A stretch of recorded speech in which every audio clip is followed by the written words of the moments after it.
ഇപ്പം ലാൻഡ് സെലക്ഷന്റെ first 2 topic നമ്മൾ ഫിനിഷ് ചെയ്തു. ഫസ്റ്റ് ഫെസിലിറ്റീസ് വെച്ചിട്ടുള്ളതായിരുന്നു. രണ്ടാമത്തെ കൺസ്ട്രക്ഷൻ കോസ്റ്റ് എങ്ങനെയാണ് കൂടുന്നത് എന്നുള്ള, അതായത് ലേബറും ഷിഫ്റ്റിങ്ങും മെറ്റീരിയൽസ് അങ്ങനെയുള്ള സംഭവങ്ങൾ നമ്മൾ ഫിനിഷ് ചെയ്തു. ഇപ്പൊ തേർഡ് ടോപ്പിക് ആണ് നമ്മൾ ഫൗണ്ടേഷൻ സെലക്ട് ചെയ്യുന്നത്. അതായത് ഏത് ഫൗണ്ടേഷൻ ആണെന്ന് ഉള്ളത് നമ്മുടെ മണ്ണിന്റെ ഘടനയ്ക്ക് അനുസരിച്ചാണ് ഇരിക്കുന്നത്. അപ്പൊ മണ്ണ് എത്രത്തോളം ഉറപ്പുണ്ടോ അതിനനുസരിച്ചാണ് നമ്മൾ ഫൗണ്ടേഷൻ ഒരു എഞ്ചിനീയർ അല്ലെങ്കിൽ ഒരു സ്ട്രക്ചറൽ എഞ്ചിനീയർ ആരെങ്കിലും ടെക്നിക്കൽ ആയിട്ട് ഒരാള് സജസ്റ്റ് ചെയ്യുന്നത്. അല്ലാതെ എല്ലാ സ്ഥലങ്ങളിലും എല്ലാ ഫൗണ്ടേഷൻ വർക്ക്ഔട്ട് ആവില്ല. അപ്പൊ അങ്ങനെയുള്ള സിറ്റുവേഷനിൽ നമുക്ക് ഏറ്റവും കൂടുതൽ നോക്കേണ്ട കാര്യം മണ്ണിന് എത്ര സ്റ്റെബിലിറ്റി ഉണ്ട് എന്നുള്ള കാര്യമാണ്. അപ്പം ചില സമയങ്ങളിൽ വെള്ളത്തിന് ചിലപ്പം വെള്ളം കെട്ടിക്കിടക്കുന്ന ഒരു സ്ഥലമായിരിക്കാം, ചിലപ്പോൾ ഒരു കുഴിയായിരിക്കാം. അപ്പം ആ സ്ഥലങ്ങളിൽ ലാൻഡ് ഫിൽ ചെയ്യേണ്ട ആവശ്യം വരും. അങ്ങനെയുള്ള സമയങ്ങളിലൊന്നും നമുക്ക് ലോഡ് ബെയറിംഗ് സ്ട്രക്ചർ നമുക്ക് ചെയ്യാൻ പറ്റില്ല.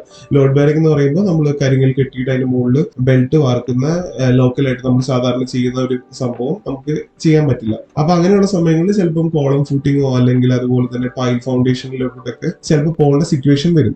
അപ്പൊ അങ്ങനെയെല്ലാം പോകുന്ന സമയങ്ങളിൽ ഈ കൺസ്ട്രക്ഷൻ കോസ്റ്റ് ഒരുപാട്, അതായത് ഫൗണ്ടേഷൻ മാറുന്നതിനനുസരിച്ച് കൺസ്ട്രക്ഷൻ കോസ്റ്റ് കൂടും. അതേപോലെ തന്നെ ഇപ്പം കുഴിയുള്ള സ്ഥലങ്ങളിലാണെങ്കിൽ ചിലപ്പം നമുക്ക് ലാൻഡ് ഫിൽ ചെയ്യേണ്ട സിറ്റുവേഷൻ വരും. അപ്പൊ അങ്ങനെ വരുന്ന സമയങ്ങളിലും ഇതുപോലെ കൂടും. ലാൻഡ് സെലക്ട് ചെയ്യുന്ന സമയത്ത് ഇപ്പം നിങ്ങൾക്ക് അറിയുന്ന ലോക്കലായിട്ട് അറിയുന്ന ഒരു എഞ്ചിനീയറെയോ അല്ലെങ്കിൽ ഒരു സ്ട്രക്ചറൽ എഞ്ചിനീയറെയോ വിളിച്ച് ഒരു ഒപ്പീനിയൻ എടുക്കുന്നത് കുറച്ചും കൂടെ നല്ലതാണ്. കാരണം സോയിൽ ടെസ്റ്റ് ചെയ്യാതെ നമുക്ക് ശരിക്കും അക്യുറേറ്റ് ആയിട്ട് ഒരു ഫൗണ്ടേഷന്റെ ടൈപ്പ് സെലക്ട് ചെയ്യാൻ പറ്റുന്നില്ലെങ്കിലും ഒരു എക്സ്പീരിയൻസ് വെച്ചിട്ട് ഒരു എഞ്ചിനീയർക്ക് ഗസ് ചെയ്യാൻ പറ്റുന്ന സിറ്റുവേഷൻ ആണ് ഉള്ളത്. അങ്ങനെ ഒരു ഒപ്പീനിയൻ എടുക്കുന്നതും കുറച്ചും കൂടെ നല്ലതാണ്.